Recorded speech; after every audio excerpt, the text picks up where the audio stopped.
AJ, I know in some prior games you were winning early. You were winning on your routes early and weren't getting the football necessarily and had to be a little bit frustrating. The fact that you won early in this football game and you got the football, did that get you going a little bit? Well, it just happened to work out today like that. Last couple of weeks I felt good. I felt I was winning on a lot of my routes. Sometimes the ball don't come the way, different looks, different things like that. But this week, Brandon gave me a lot of chances and he looked my way quite a bit. So I was just trying to make the plays for him. When you lined up against Smith in the red zone, based on the play that was called, and you saw the alignment, did you know the ball was coming to you? Did you know this was a chance to catch a touchdown pass? Yeah, I knew I was the first read on that one. Play that we drill a lot.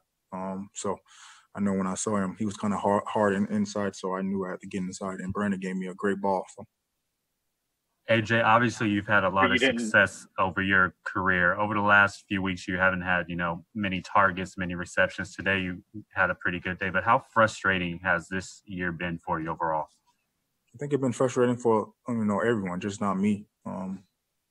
Just another, you play this game long enough, it's always going to be, bumps in the road along the way. And, for me and the other guys in my job as a leader is to, keep working.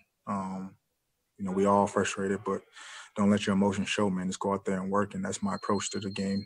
These last 10 years is no matter what's the circumstances, just go out there and work on my craft, get better. Because, this is not a right to play. And, it's a privilege to play this game. And that's the way I look at it. Do you still feel fairly healthy at this point in the season? Yeah, I feel good. And my legs are getting stronger each week. I feel good. Has it been a matter of timing with a guy like Brandon, who was basically on a shelf for a month? Nobody ever saw him until Burrow got hurt. Has it taken time to get some kind of a rhythm with him? It always takes time when you have a guy that you never threw with and just throw him into offense that we used to Joe. But Brandon has done a great job these last couple of weeks. His grit, his fight each week, how prepared he is. He's been in this situation in Denver when he had to start. So he has a couple starts under his belt, but he has done an unbelievable job, moving this offense and have taken the command of this offense. AJ, you've been here a long time and seen a lot of ups and downs and a lot of wins. Do you still believe in the direction this franchise is headed right now? Yeah, I do. I think a lot of people, on the outside, all this losing. I just feel like we're doing the right things.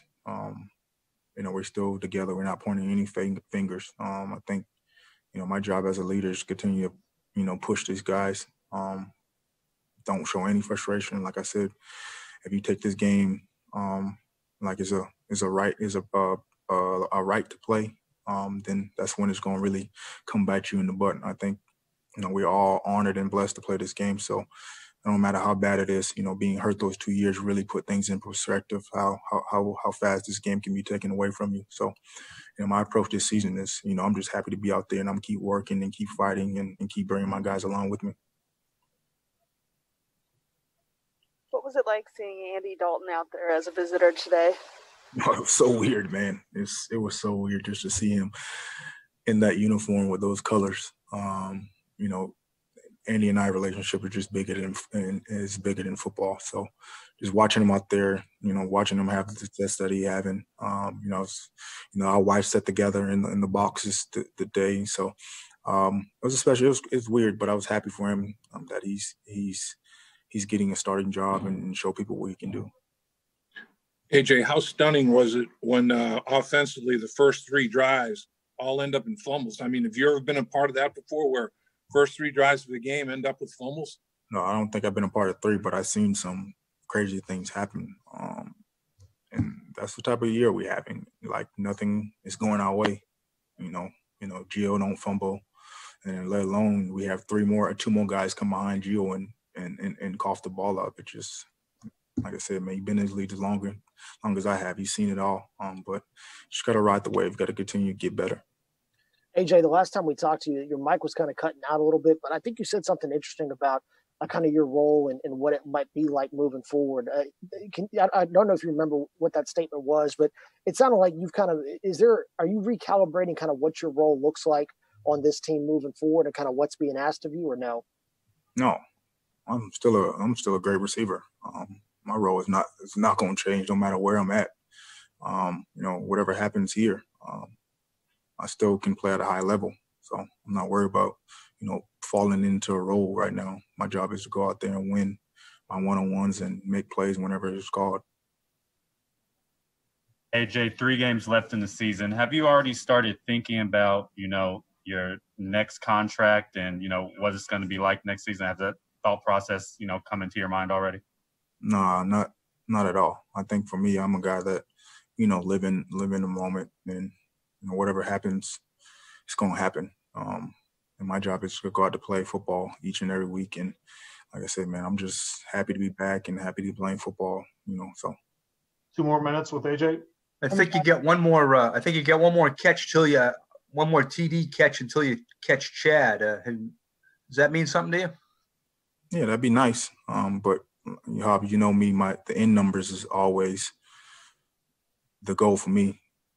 It'd be nice to break Chad's record, but my goal is always to have big numbers and in the Hall of Fame, and so that's the end numbers. So, what's it going to take just to get a win over the next couple of weeks? We can't turn the ball over. I think you watch all these games around the league, you see, whoever win the turnover battle usually wins. So for us, we just got to take care of the ball. AJ, you were very effusive in your praise of Joe Burrow. You're obviously impressed with him as a football player. You excited to continue to play with Joe Burrow when he comes back? See what happens. Like I said, man, I can't read what's going to happen. So, I'm just, like I said, I'm living in the moment right now, and whatever is going to happen, it's going to happen. I love my time here. So, who knows what's going to happen, but I'll be ready for anything, and I'll be excited to get back to playing football, whether it's here or somewhere else. AJ, what means more to you, records or wins? Man, wins. I already had the records. I had big years, and I think 2015 when we were winning, it wasn't my best year stats-wise, but we were winning. I think that makes everything much easier when you win. And I'm at a point in my career where, year 10 is, it's not about the money. It's not about, all the stats, and it's just about having fun again, playing football. And that's the only thing you can do for that is to win. And it's tough, but like I said, man, I'm a guy that stays level and keep working each week. One last question for AJ. AJ, since we're on the subject here, we've talked about your future a little bit. What is going to be the number one factor when it comes down to deciding if you want to stay in Cincinnati moving forward? I don't know, man. Like I said, I got a small circle. So, my wife, my family, my boys, we're going to sit down and make the best decision that's going to, be best for my career. And right now, we don't know what that looks like right now, but we're prepared for anything.